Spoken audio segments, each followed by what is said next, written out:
Ce bune!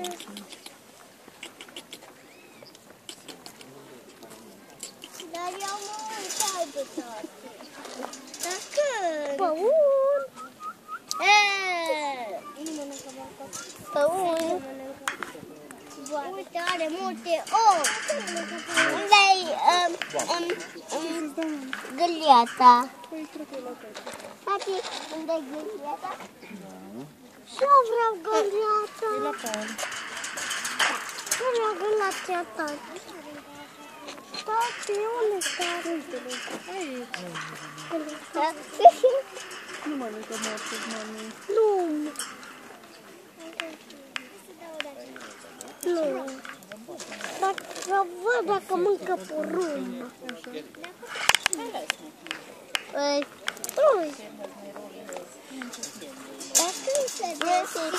deschide deodată gâliata. Deschide. Trebuie speriat un pic, dar numai un pic, dar nu da în gard. Ca să se apere, nu-i voi, Eric. Eric, nu da în gard, te rog. Gata, nu se sperie, nu se mai sperie.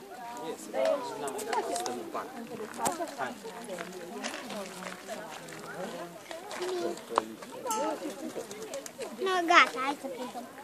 Dar nu să dau la Bel!